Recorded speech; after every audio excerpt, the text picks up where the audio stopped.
Bismillahirrahmanirrahim. Wa khamisuha, dan utawi kaping limane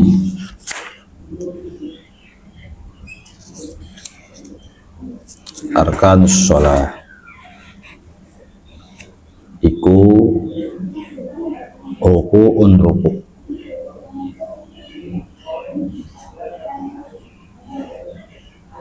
Bin hinain kelawan ngebungkuk.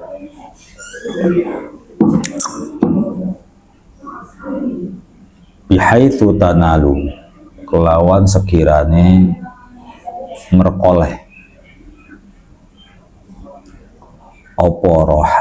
oporohatahu telapak tangan lorone wong.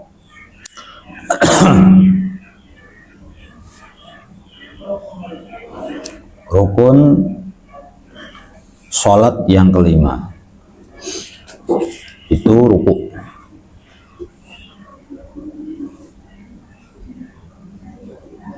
Dengan membungkukkan badan,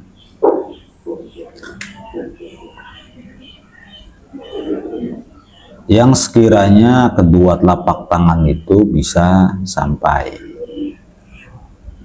pada lutut pastinya. Wahuma lan utawi rohatahu iku ma barang adal asobi'a boleh, adal asobi'i boleh, ada kang liyani opo ma al asobi'a ing piro-piro jari. Minal kafaini saking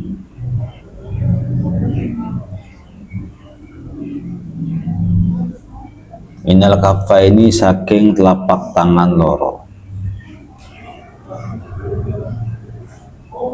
Yang dimaksud dengan telapak tangan itu bukan jari, itu aja.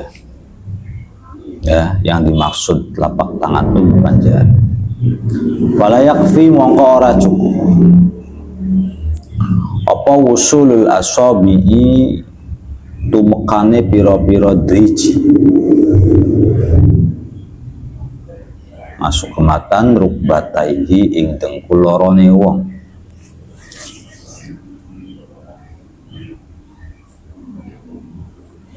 Maka sampainya jari-jari ke lutut itu tidak dianggap ruku yang sempurna, nggak cukup segini aja tuh, gitu. Ya harus begini. Lau aroda lamun ngarpake sopo wong wadda'ahuma ing nyelehake rohatah atau kafain, sama aja alaihima ing atase rukbatai inda atidalil kholqati ing dalem nalikane jejege penciptaan atau jejege fisik.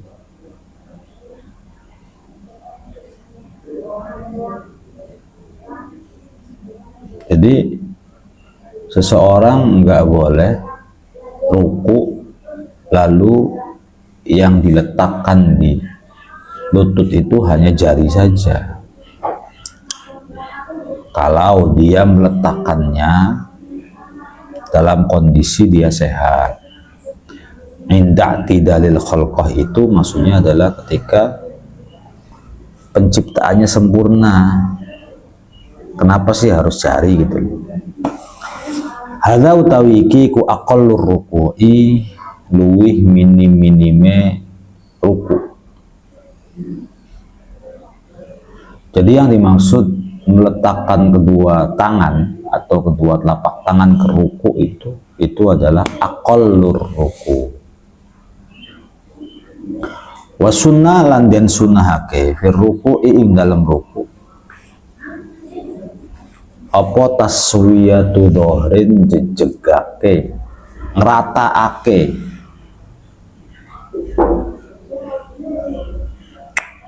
punggung.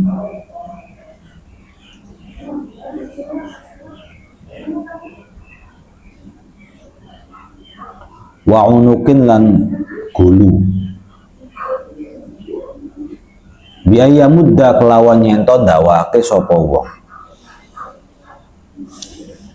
huma ing dhahrun lan unuk hatta yasiro sehingga dadi opo dhahr lan unuk kasofihati koyo papan al-wahidati kang siji lil ittiba'i krono manut baginda Nabi sallallahu alaihi wasallam. Jadi ketika ruku itu disunahkan untuk meratakan punggung dan leher gitu. Dia bentangkan punggungnya, lehernya juga diratakan sampai-sampai ya seperti papan kayak gitu kalau Nabi itu sunnah itu maksudnya. Kalau minimalnya itu yang penting kedua telapak tangan tuh bisa sampai. Sebenarnya yang penting inhina. Kalau inhina itu yang penting badan ngebungkuk, kedua rohahnya itu sampai ke lutut, itu akal ruku. Tapi yang disunahkan itu bukan begini, atau begini gitu. Kalau bicara yang penting mah, yang penting kedua telapak tangan itu sampai. Sah tidak sah, bukan jari ya, kedua telapak tangannya itu sampai. Nah itu akal ruku. Tapi yang sempurna itu kasofihatil wahid, seperti sohifah begini. Jadi ibaratnya kalau kopi taruh sama orang yang sholat lagi ruku tuh nggak oyeng, nggak oleng gitu tuh, nggak jatuh. Itu berarti takaran sunnah. Wasunnalan dan sunahake opo akhduruk bataihi ngalap lutut loroni wong ma'an nasbihima sartane jejegake rukbatai wa tafrikihima lan tafrik. Apa enak kata tafrik itu? Kebalikan daripada domun. Kalau domun itu watafriki ya, kalau bisa nggak bisa. Watafriki halang ngerenggangake rukbataihi.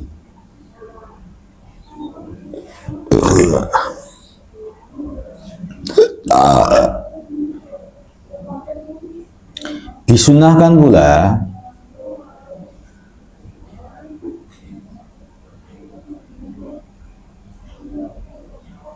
ketika seseorang itu membungkuk dan meletakkan kedua tangannya di lutut, maka lutut dalam keadaan lurus. Ya ada yang gini, ada yang gini, ya lurus. Watafrikihima dan tafrik berarti ya bukan begini lututnya tapi begini tuh. Enggak begini juga, gini aja. Watafrikihima. Artinya jangan begini lututnya tuh, terus lurus begini, jangan kayak begini tuh. Ya kalau bicara boleh ya boleh sih, tapi sunnahnya itu, sunnahnya itu apa? Nasbihima bikaffaihi kelawan epek-epek lorone wong ma'akashfihima sartane buka kaffaihi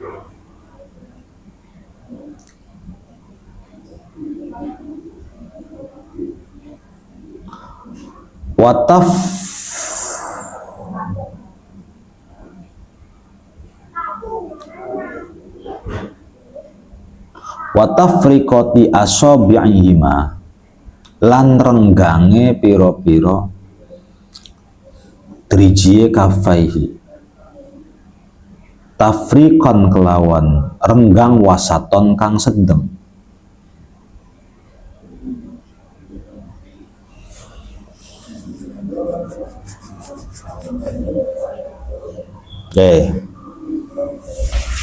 Lututnya dipegang sama apa? Pasti lututnya itu dipegang sama kedua telapak tangan. Nah, kondisi kedua telapak tangannya ma'akasfihima, dibuka, bukan digenggam begini. Itu artinya bukan begini ruku tuh, tapi genggam begini. Ini namanya ya domun. Harus kasyaf, harus dibuka.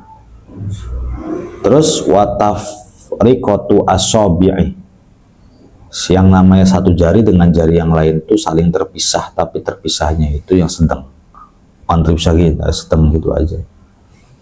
Ya sudahlah, rukunya kita sudah nggak ada salahnya, kita ruku sudah benar semua, kita ruku ajaran ulama zaman dulu. Yang NU mah pakai banget Fathul Mu'in. Wa sunnalan dan sunahake apa qaulu subhana rabbil azim wa bihamdi, ngucapake subhana rabbil azim wa bihamdi salasan kelawan telung ambalan, lil ittiba'i krono manut Kanjeng Nabi sallallahu alaihi wasallam. Lalu ketika ruku disunahkan juga mengucapkan subhana rabbiyal azim wa bihamdi 3 kali. Wa qallut tasbihi lan utawi luwih kidik-kidike baca tasbih fihi ing dalem ruku. Wa fis sujudi lan ing dalem sujud iku marratun seambalan. Walau binahwi subhanallah lan senajan kelawan seumpamane subhanallah.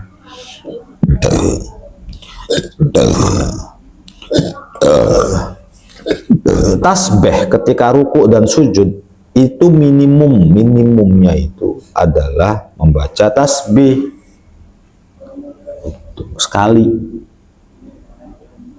bacaan tasbih ketika ruku dan sujud minimumnya baca sekali, meskipun sekali juga subhanallah gitu aja ya sah sholatnya, ya nggak baca juga salah. Tapi ya masa nggak baca sama sekali ya. Wa aktsaruhu la utawi luwi akeh-akeh tasbih iku 11 11. Kalau sholatnya sendirian, ya ini kalau sendirian, kalau kita jadi imam ya di demo sama warga. Subhana rabbiyal azim wa bihamdi, subhana rabbiyal azim wa bihamdi, subhana rabbiyal azim wa bihamdi, subhana rabbiyal azim wa bihamdi, subhana rabbiyal azim wa bihamdi. Ya geus tua man. Kanang ruku bae sujud ya suwe, ruku ya suwe. Ya secara jujur sih belum pernah meraktekin begitu. Kita masih jadi pemalas. Teoritisnya tinggi. Tapi itu sunnah. Maksimalnya membaca tasbih itu 11. Wa yazidu lan dambai sapa man wong marro kang lewat sapa man nadban kelawan sunnah. Dan orang itu yang sudah disebutkan tadi itu disunahkan untuk menambah Allahumma laka roka'tu wa bika amantu wa laka aslamtu khosya'alaka sam'i wa basari wa mukhi wa azami wa asabi wa sya'ri wa bashari wa mastaqallat bihi qadami ay jami'u jasadi lillahi rabbil bacaan ruku. Bacaan ruku kalau mau bener sembayangnya, masih kalau sholatnya serius gitu. Cobalah praktekin. Allahumma du Gusti Allah laka krono panjenengan rakaatu ruku sapa ingsun. Wabikalan kelawan panjenengan wabikalan ing panjenengan aman tu beriman sapa ingsun. Walakalan marang panjenengan aslam tu berpasrah diri sapa ingsun.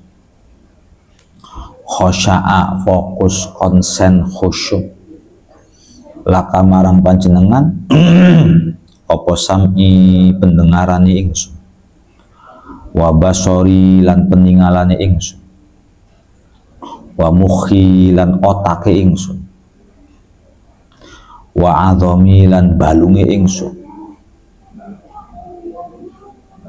wa asabi lan urate ingsun wa sya'ri lan rambute ingsun wa basyari lan kulite ingsun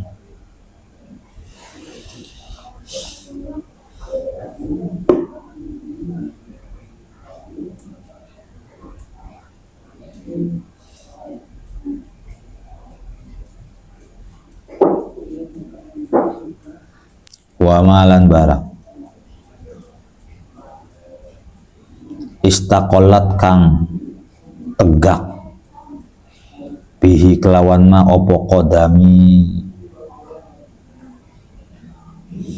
lamakani ingsun ai jami'u jasadi tegese kabehane jasadi ingsun lillahi marang Gusti Allah Rabbil alamin kang ngerani wong alam kabeh. Allahumma laka raka'atu wa bika amantu wa laka aslamtu wa khasha'a laka sam'i wa basari wa mukhi wa 'adami wa 'asabi wa sya'ri wa basari wa mastaqallat bihi qadami. Itu bacaan ruku ya, yang panjang itu. Wa yusannu lan den sunahake fihi dalam ruku wa fis sujudi lan ing dalam sujud. Subhanakallahumma wa bihamdik Allahumma ghafirli. Itu bacaan ruku dan bacaan sujud ada lagi. Subhanaka kelawan sucine panjenengan.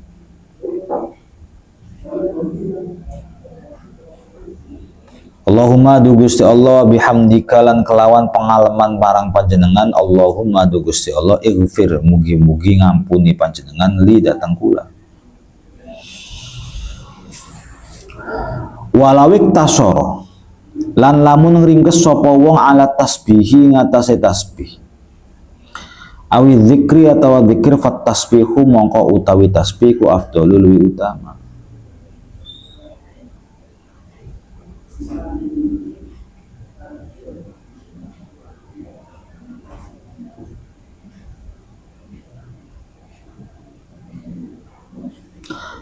Kalau ada orang mau iktisar, mau milih, mau mempersingkat antara baca tasbih atau zikir, maka fat tasbihu afdal. Maka membaca tasbih itu lebih utama daripada zikir ketika ruku. Wa salatu tasbihatin lan utawi telu piro-piro tasbih ma'allahumma laka raka'tu sartane bacaan Allahumma laka raka'tu ila akhirih. Iku afdhalul utama min ziyadati tasbihi saking nambahi tasbih ila 11 marang 11.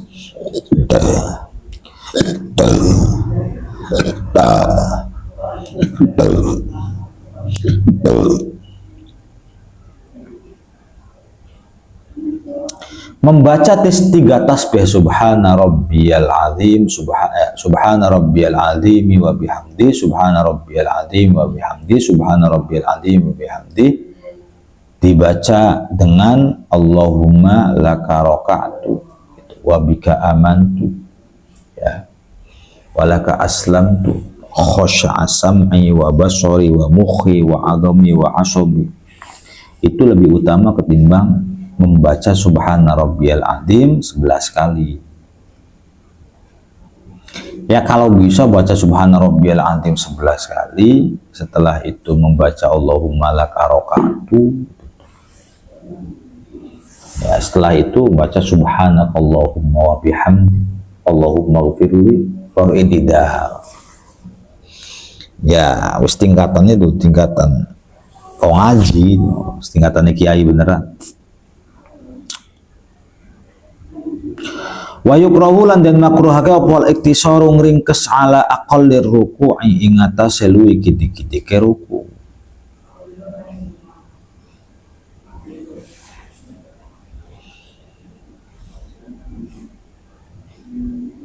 Dimakruhkan seseorang meringkas ruku yang paling, maksudnya memilih ruku yang paling minim. Apa ruku yang paling minim? Subhanallah. Jadi kalau ada orang yang baca subhanallah 1 kali, itu makruh hukumnya. Gitu ya, makruh. Wa yukrahu lan den makruhake apa al mubalaghatu nemen-nemeni fi khifdir ra'si ing dalem ngasorake ndas ala dhuhri ngatasé punggung fihi ing dalem ruku.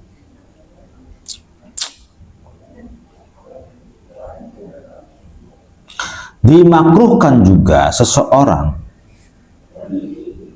merendahkan kepalanya daripada punggungnya secara mubalaghah. Apa artinya mubalaghah? Berlebihan. Jadi kayak rukunya siapa kamu, bisa cilik lah biasanya. Ini kepala, ini punggung, kepalanya begini, lebih rendah daripada punggung. Nah ini makruh. Wa yusannu lan den sunahake li dzikrin krana dzikir li zakarin kaduwe wong lanang opo ayu jafiya nyentok ngrenggangake sapa zakar mirfaqaihi ing sikut lorone zakar anjan baihi saking lambung lorone zakar wabatnahu lan ngrenggangake wetenge zakar anfakhidaihi saking pupu lorone zakar fir ruku'i ing dalam ruku wasujudi lan sujud. Disunahkan bagi laki-laki ketika ruku dan sujud itu sisiku itu agak dijauhkan dari kedua lambung dan perutnya agak dijauhkan juga dari kedua paha ketika ruku dan ketika sujud. Dia emang laki-laki begitu rata-rata. Ya beginilah, artinya ini kan perut, ini antara sikut dengan perut kan berdekatan, gitu, lurus saja lurus, bukan dijauhi malah begini, lurus saja lurus. Nah kalau perempuan nanti begini nih tuh, perempuan nanti begini, laki-laki begini. Begitu juga antara perut ini perut dengan paha berdekatan. Maksudnya agak terangkat. Kalau nggak terangkat ketika ruku misalnya relax. Kalau relax itu kan inilah ibaratnya tuh. Ini paha, ini perut. Tuh begini nih, udah paham nggak? Ini kan berarti mendekatkan antara perut dengan paha. Ya, ini bengkok juga nanti juga. Nah yang benar ya gini, ini perut dijauhkan dari paha, ini lutut dijauhkan dari lambung, gitu tuh. Ini gini lah, itu tuh. Ya benar udah kayak gini. Nah yang dimaksud mamnu tidak baik itu, ya ini digini, ini begini, nah ini, ya kayak kanguru.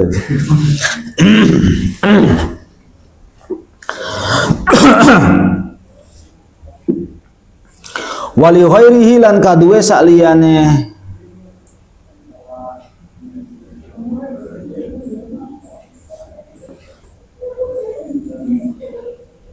zakar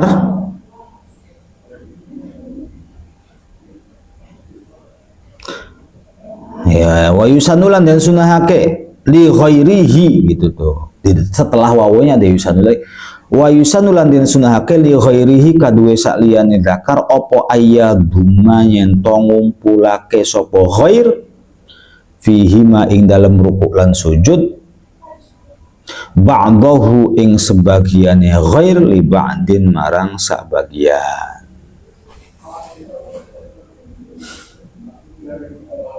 Nah untuk selain laki-laki ya perempuan adalah ya khunsa laki-laki, perempuan, khunsa. Ketika ruku dan sujud lebih baik tadumu kayak tadi tuh, digituin, deketin apa gitu. Tanbihun utawi kiku pengeling. Yajibu wajib opo Allah yaksida nyento ora berniat sopo wong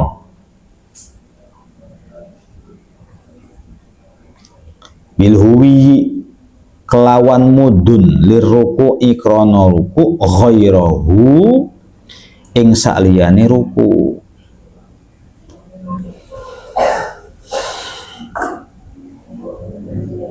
Ada peringatan gitu tuh. Peringatan.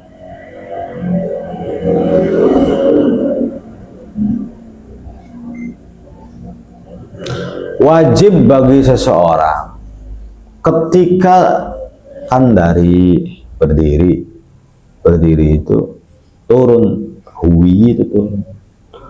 Ketika turun tuh jangan sampai punya niat selain ruku, harus ruku. Harus ada tujuan ruku. Jadi kenapa kamu huwi itu ya membungkukkan diri kayak inhina, menjatuhkan diri kita. Ngapain? Ya nggak ada lagi kecuali ruku. Terus mau ngapain lagi? Falau hawa mongkolamun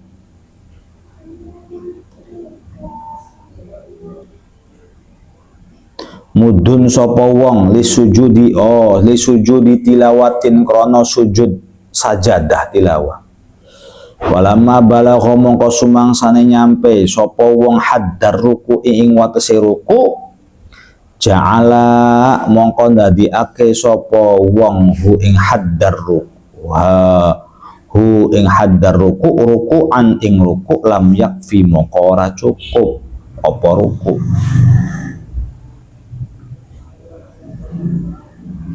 Jadi kalau ada orang dari berdiri lalu akhirnya dia itu ngebungkuk ruku, tujuannya bukan untuk ruku, tapi tujuannya untuk sujud tilawah langsung kan. Begitu ada dengar sujud tilawah baik dibaca oleh imam ataupun dibaca oleh orang yang ngaji Quran di samping kita lalu kedengaran kita, kan kita disunahkan untuk sujud tilawah. Ya langsung sujud aja. Tiba-tiba ketika dihaddar ruku, ketika dibatas ruku baiklah gitu. Ngerti nggak? Ruku baiklah bikin sujud tilawah. Madraku sunnah, ruku wajib, ruku baiklah. Jadi kan rukunya sebenarnya iya, tapi nggak boleh. Tujuanmu tadi itu bukan untuk ruku kan? Tujuanmu tadi itu untuk sujud tilawah. Terus jangan bikin ngadeg mana? Bal yalzamu balik wajib hu ing wong opo ayan tasiba nyento jejeg tegak sapa wong thumma yarka'u nuli ruku sapa wong. Ya sudah, kalau terus gimana dong saudaraku? Berdiri lagi, baru berdiri lagi intisab. Intisab itu ya tegak lagi. Setelah itu baru ruku yang tadi itu bukan ruku tadi. Tujuanmu tadi bukan ruku, tujuanmu tadi itu untuk sujud tilawah. Kanadhirihi koyo perbandingane, koyo persamaane. Ruku minal i'tidali saking i'tidal was sujudi lan sujud wal julusi lan lunggu baina sajdataini ing dalam antarane sujud loro. Persamaannya ruku itu ya sudah berlaku juga, i'tidal juga begitu, sujud juga begitu, julus juga begitu, artinya hukumnya sama dengan ruku. Jangan sampai punya niat gitu loh. Jangan sampai punya niat selain yang kita tuju dari ruku, harusnya habis ruku langsung ke i'tidal. kan gitu. Tapi kamu i'tidal tuh tujuannya, ya nggak tahu sih, orang kan beda-beda sholat. Barangkali ada peristiwa, insiden atau kejadian yang kita nggak tahu tujuannya. Beresi sarung misalnya, melorot beresi sarung ya ruku lagi kamu, tadi bukan i'tidal kamu. Sarungnya melorot, ngaduk kita. Sekarang i'tidal ya nggak bisa. Kamu tadi ruku itu, berdiri itu bukan i'tidal kan. Berdiri tadi itu tujuannya untuk benerin sarung. Maka i'tidal itu yang pertama gak sah. Maka harus ruku lagi, baru i'tidal gitu loh. Walau syakkalan lamun mang sopo khairul makmumi sakliyane makmum, khairu makmumin sakliyane makmum wa huwa hale utawi khair iku sajidun sujud hal roka'a ana tahwis ruku sopo khair.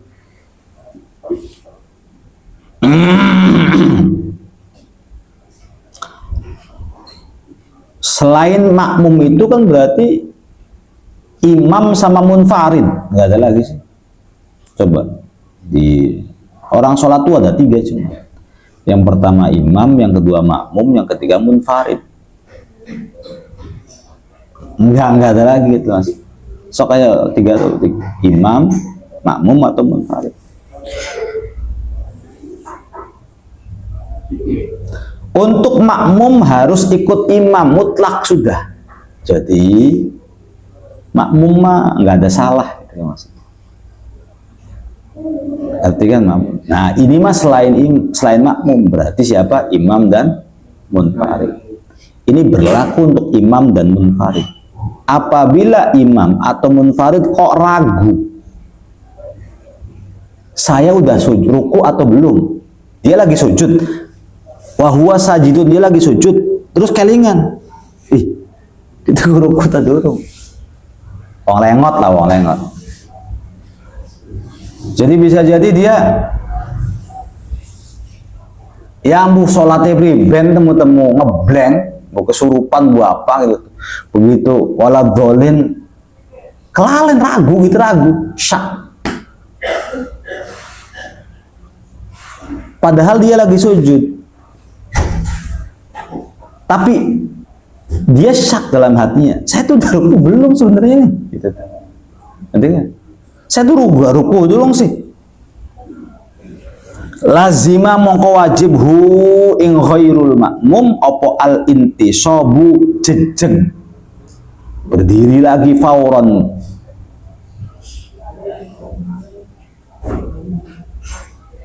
Kelawan age-age. Summa ruku nuli ruku wala ya juzulan ora wenang lahu kadue khairu makmum opo alqiyamu ngadeg roki'an hale ruku. Jadi peristiwa yang tadi, kalau ada orang ini lagi-lagi bukan makmum. Kalau makmum sih sholat mah bebas. Imam salah ya saya ikut salah gitu. Imam sawi saya ikut sawi. Imam kelalen ya saya ikut kelalen. Kecuali kalau saya melihat pada imam itu kesalahan fatal seperti kok misal kiblatnya ngali ke arah wetan, tiba-tiba nih misalnya, ya sudah saya komplain mufarokoh mam gitu tuh. Atau sudah jelas telinga saya nggak tuli mam, ada suara angin yang keluar dari Anda tuh. Kok diterusakan bae sembayangnya, berarti kan si makmum itu ya'lamu butlanal imam, mengetahui batalnya imam. Ya saya mufarokoh. Tapi untuk yang gini-ginian jangan mufarokoh. Meluan be meluan. Oh, apa be gitu ada meluan. Makmum tuh begitu. Kurang-kurang, nambah-nambah, sujud-sujud, apa-apa semua.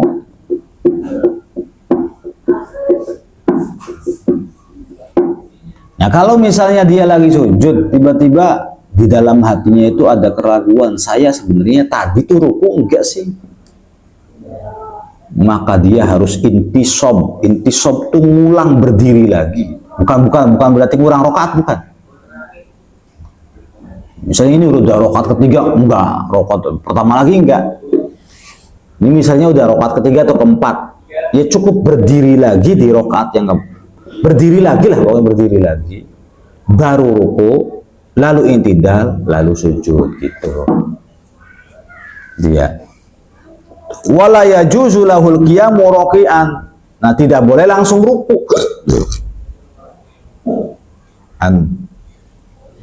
Lagi sujud, dia merasa ragu, saya itu ruku ruku maning baik. Jadi ku begitu langsung makanan maning. Ya biasa kamu kan kelihatannya juga langsung ruku lagi. Nah, itu tidak diperbolehkan. Tapi lagi-lagi ini berlaku untuk selain makmum. Jadi kalau untuk makmum udah nggak ada. Makmum sih udah ngikut aja Bapak. Nah, dalam sebuah administrasi baik kenegaraan atau organisasi pun staf atau kementerian nggak boleh ngeyel. Nggak boleh ngeyel, harus ikut. Kalau kita punya potensi ngeyel terhadap ketua atau presiden, mending kita mundurin diri. Yang rusak kita gitu. Nah, jangan mufarikun lil jamaah. Karena itu, jadi makmum, jadi rakyat, jadi menteri itu nggak boleh protes, nggak boleh komplain. Nggak boleh. Bahkan berprinsip, jangan berprinsip. Saya punya prinsip yang berbeda dari ketua, nggak boleh. Kalau prinsip pribadi, monggo. Cari jodoh yang berbeda dengan ketua, itu mah pribadi. Tapi kalau urusan organisasi dan persatuan, nggak boleh. Oh, saya nggak cocok dengan pendapatnya ketua, beli yang nggak salah ini. Ketua bilang, ayo semua main bola. Ya kita nggak boleh berpendapat apa sih pondok main bal baik. Terus ikuti ketua om main bal, oke siap. Gitu. Ketua bilang, ayo kita ke lantai 3 semua kumpul gitu loh maksudnya. Harus begitu kalau jadi anak buah, anak buah yang taat. Kecuali kalau nyalain syariat misalnya jelas. Tapi kita usul dulu, ketua, ribet gini. Masa imam mau wadon sih ribet? Misalnya, mau wadon ribet. Apa jadi kita ketua ya salah ya ketua. Kau ketua juga salah. Ini saya usulnya nggak boleh begini, nggak boleh gitu. Nah gitu. Tapi kalau secara organisasi semua harus sam'an wa ta'atan selama itu tidak melanggar. Nah terus kalau ketuanya berbuat salah, berarti menterinya salah? Enggak salah jadi. Menteri tidak salah atas perbuatan kesalahan si imam. Kalau tiba-tiba dimarahin sama Abi marahin ketuanya, apa yang udah ngurus?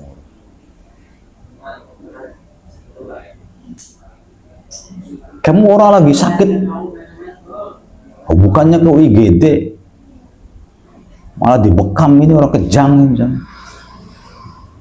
Ya saya cuma kesehatan, Nabi kata ketua, oh ya siap. Nah, Abi pasti gitu, nggak melu-melu. Ini ketua ya, ngongkon kamu beli gitu misalnya, ngerti ya?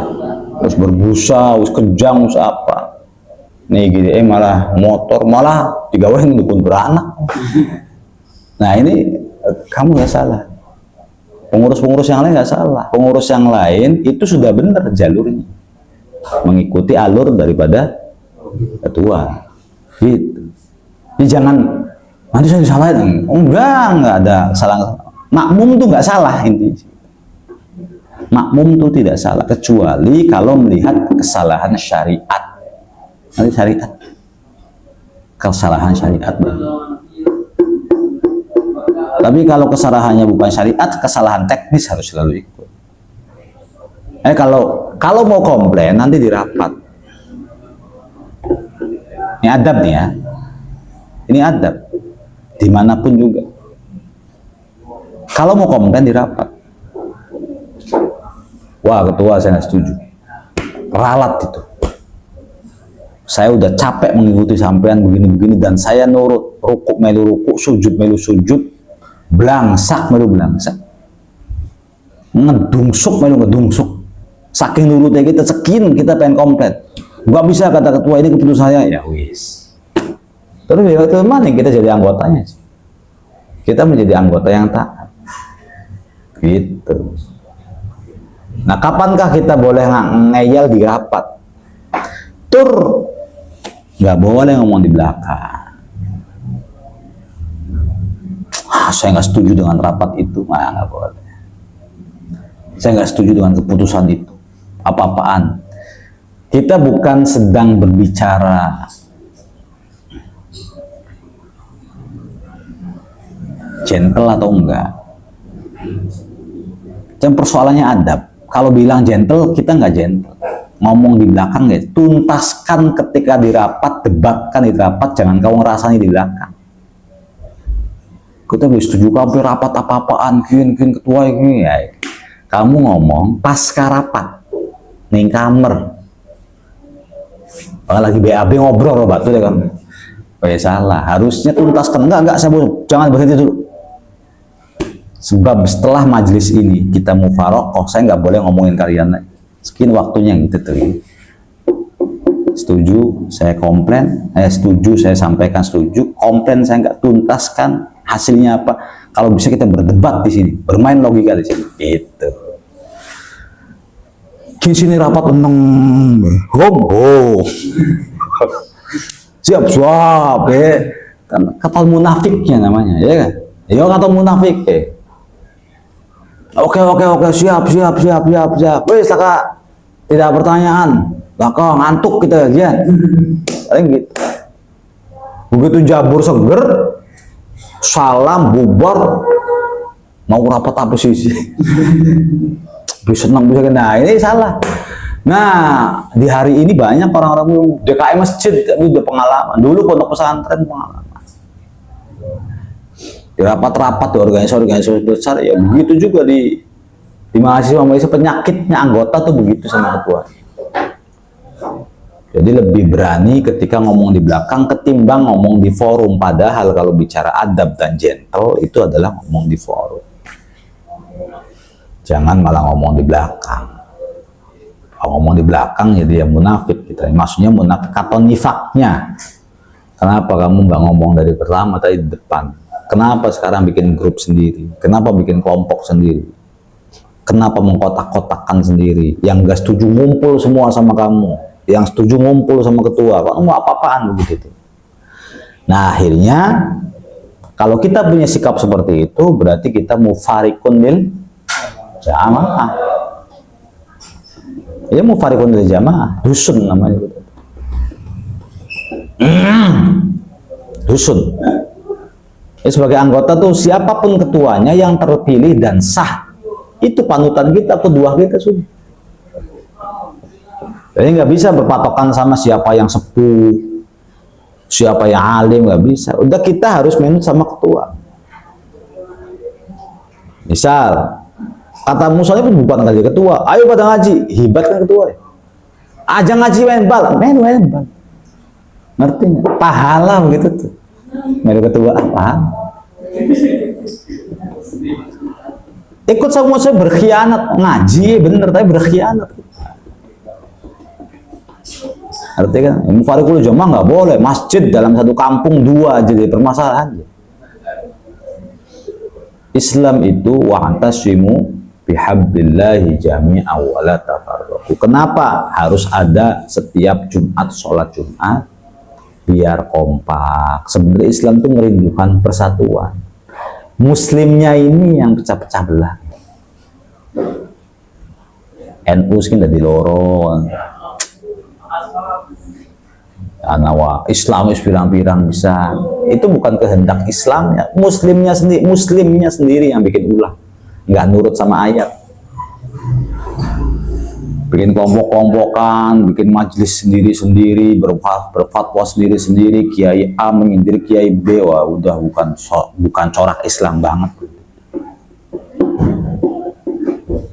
Nah, dalam sholat Jumat tuh ya, kalau masih bisa memungkinkan satu kampung, dalam satu kampung nggak boleh ada dua sholat Jumat. Karena itu berpotensi untuk mufarikun lil jamaah dan Islam tidak menghendaki. dusun. Kalau mufarikun lil jamaah itu dusun banget gitu. Abi pernah ngerasain jadi anggota, ya pernah ngerasain jadi ketua. Ketika di warung kopi sebagai anggota, ya ngomong pirang-pirang.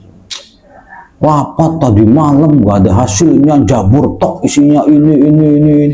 Ngomongin ketuanya. Ada denger langsung. Buang-buang anggaran, buang-buang ini. Ini uang nih. Sing bacot baik ini warung. Itu waktu rapat kah? Kayak candi Borobudur. Tak pandang, tak bandingaken ya.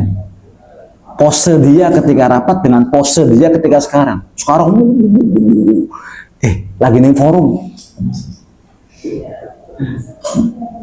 Rezeki bermasalah, gitu, mentalnya bermasalah.